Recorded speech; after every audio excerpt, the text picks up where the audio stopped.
Welcome back. President Abdel Fattah al-Sisi addressed the second coordinating summit between the African Union and the Regional Economic Group held through the video conference.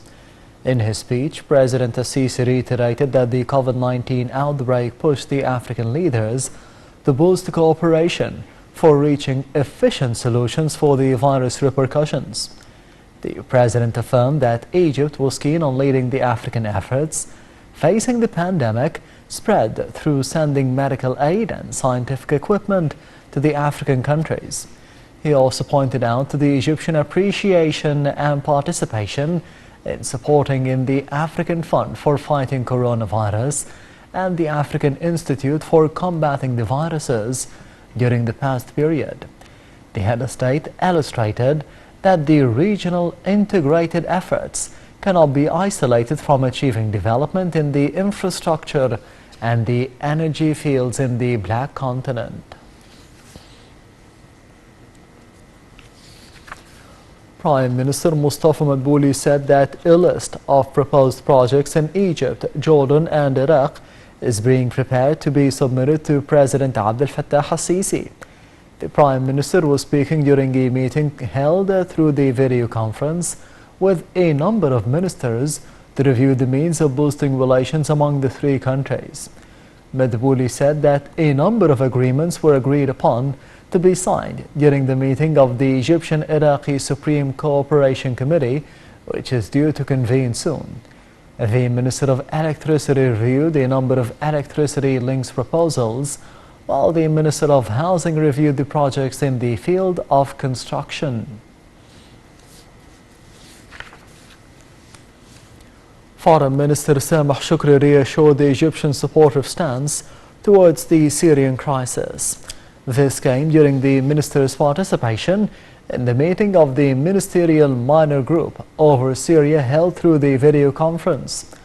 Shoukry stressed the importance of fostering cooperation to reach a political solution for the Syrian cause.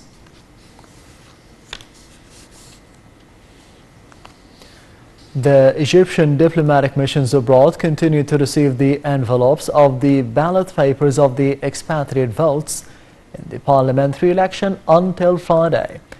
The diplomatic missions are coordinating with the postal officers to facilitate the voting process. Expats in 124 countries started on Wednesday voting in the first phase of the parliamentary elections. The first stage of the elections includes 14 governorates: Giza, Fayoum, Asyut, Minya, Suhag, Wadi al-Jadid, Luxor, Qina, Aswan, Alexandria, Behaira, Matruh, Beni Suef and the Red Sea. Around 140 polling stations and embassies and consulates open mail-in voting for the registered voters abroad. Voting at home is scheduled for Saturday and Sunday, with the results announced on the 1st of November. Commander of the Naval Forces General Ahmed Khalid Said affirmed that the Navy is strongly and decisively protecting the Egyptian coasts and its territorial waters. He pointed out to the importance of the distinguished training and the sophisticated naval units and the weapons in securing the country's economic targets. Marking the 53rd anniversary of the Naval Forces, General Said reiterated the political leadership keenness on developing the capabilities of the forces.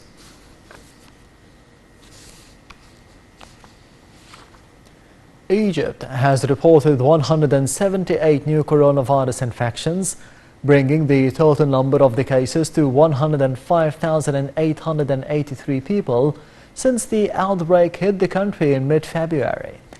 The Health Ministry also reported 30 new deaths, bringing the total number of fatalities to 6,155.